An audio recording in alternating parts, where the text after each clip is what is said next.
मेरे प्यारे विद्यार्थियों, इस वीडियो में मैं आपको प्रसिद्ध 19वीं सदी के इंग्लिश विचारक टी.एच. ग्रीन के विचारों से अवगत कराना चाहूँगा। टी.एच. ग्रीन के जो विचार हैं उसको एक वाक्य में अगर कहा जाए समझाने को, तो आप इस वाक्य से काफ़ी हद तक समझ सकते हैं कि शाश्वत चेतना मानव चेतना को जन्म देती है। मानव चेतना स्वतंत्रता की मांग करती है। स्वतंत्रता में अधिकारों का भाव निहित है और अधिकारों की रक्षा के लिए राज्य की आवश्यकता होती है।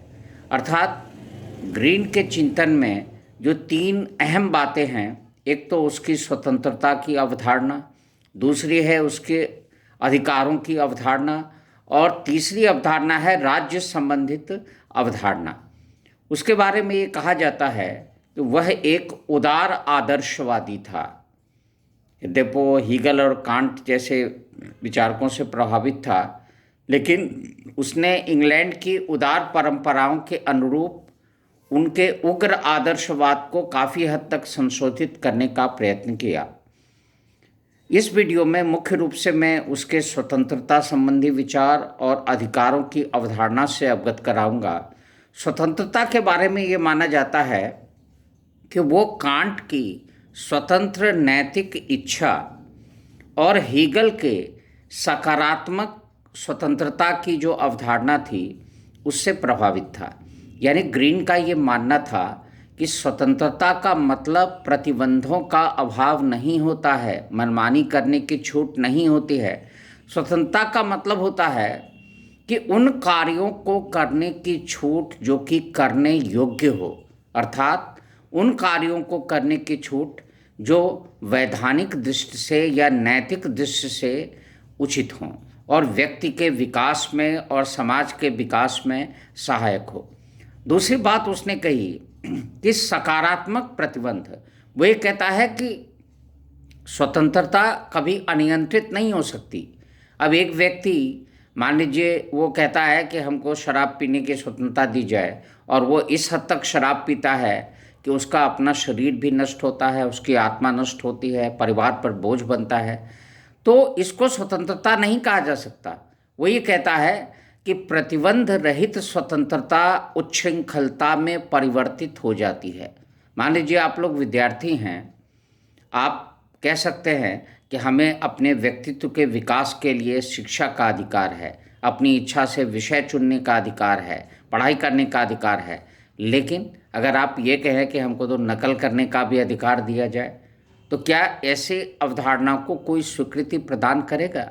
तो ग्रीन ये कहना चाहता है कि स्वतंत्रता का मतलब उच्छृंखलता नहीं है, मनमानी करने की छूट नहीं है, केवल उन कार्यों को करने की छूट है जो नैतिक दृष्टि से उचित हो, जिसमें व्यक्ति का स्वयं का हित भी निहित हो और सामाजिक हित भी निहित हो। और दूसरा कि सामाजिक हित में स्वतंत्रता पर तर्कपूर्ण प्रतिबंध लगाए जा सकते हैं, इसमें कोई बुराई नहीं है।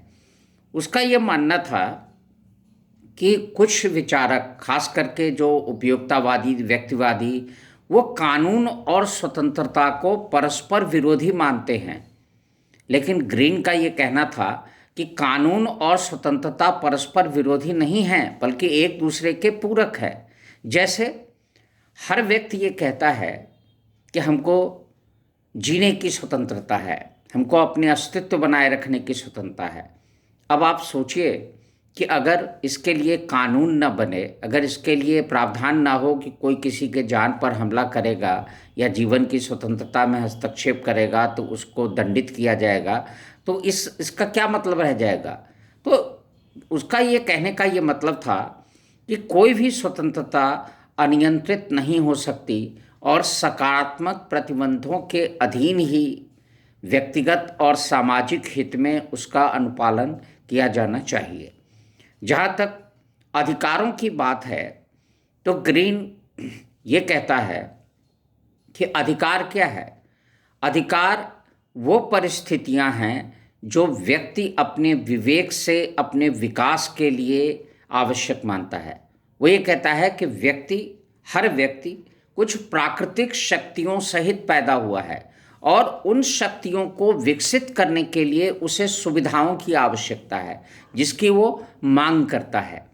और जब समाज इस मांग को स्वीकार कर लेता है, उसको नैतिक दृष्टि से उचित मानकर स्वीकार कर लेता है, तो इसको हम अधिकार कहते हैं। अब आप बताइए कि मान लीजिए कोई व्यक्ति मांग करता है कि हमको राष्ट्रपति बना दिया जाए और समाज नहीं उसको स्वीकार करता है, तो क्या इसको अधिकार कहेंगे? बिल्कुल नहीं। वो ये कहता है कि सामाजिक स्वीकृति तो बहुत आवश्यक है, क्योंकि व्यक्ति मांग सकता है लेकिन वही मांग स्वीकार्य होगा जो उसके भी हित में हो और जिसको सामाजिक स्वीकृति प्राप्त हो।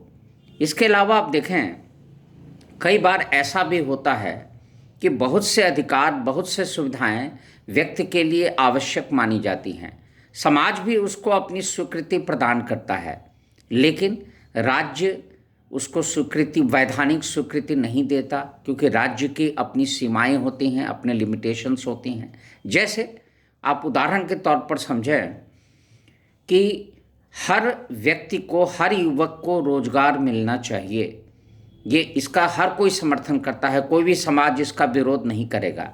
लेकिन आप ये देखें कि सरकार ने अगर कानून बना दिया तो क्या होगा कि रोज़ सरकार के विरुद्ध मुकदमा दायर करेगा, क्योंकि सरकार के संसाधन सीमित है, वो हर व्यक्ति को रोजगार की गारंटी नहीं दे सकती। तो ऐसे में ग्रीन कहता है कि कुछ अधिकार प्राकृतिक होते हैं। प्राकृतिक मतलब वो प्राकृतिक अधिकारों के सिद्धांत का समर्थन उस दृष्टि से नहीं करता है जिस दृष्टि से सामाजिक समझौतावादियों ने, विशेष करके जॉन लॉक ने किया था। जॉन लॉक ने तो ये कहा था कि व्यक्ति अधिकारों सहित पैदा हुआ है, यानी जन्म से ही उसको कुछ अधिकार मिल जाते हैं। लेकिन वो ये कहता है कि अधिकारों सहित पैदा नहीं हुआ है, व्यक्ति तो कुछ निहित शक्तियां हैं जिसको लेकर के प्राकृतिक शक्तियां हैं, और जब समाज उसको, उसके तहत उसको विकसित करने के लिए जब वो कुछ मांग करता है और समाज उस मांग को नैतिक दृष्टि से उचित मानता है, तो उसको वो कहता है प्राकृतिक अधिकार। लेकिन वो ये कहता है कि जब तक राज्य उसको स्वीकृति नहीं देगा, वो केवल प्राकृतिक अधिकार रहेगा, वैधानिक अधिकार नहीं बनेगा। यानी प्राकृतिक अधिकार और वैधानिक अधिकार में ये अंतर है कि प्राकृतिक अधिकार को समाज की नैतिक स्वीकृति प्राप्त हो सकती है, लेकिन जब तक उसको राज्य की कानूनी स्वीकृति, वैधानिक स्वीकृति प्राप्त नहीं होगी, तब तक उसको अधिकार नहीं कह सकते। ग्रीन ये भी कहता है कि अधिकार और नैतिकता में अंतर है। अधिकार बाह्य परिस्थितियां हैं, नैतिकता का संबंध व्यक्ति की मनोभावना से है।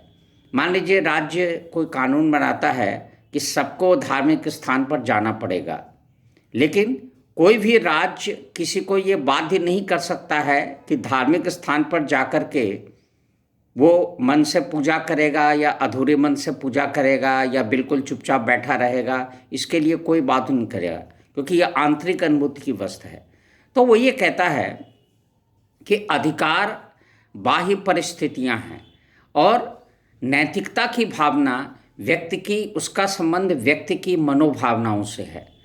कई बार ऐसा होता है कि व्यक्ति अपने मनोभावनाओं से जब कोई चीज़ आवश्यक मानता है और उसकी मांग करता है समाज से, राज्य से, और जब समाज और राज्य उसको उचित मानते हुए उसको वो सुविधाएं प्रदान कर देता है, तो उसी को हम अधिकार कहते हैं।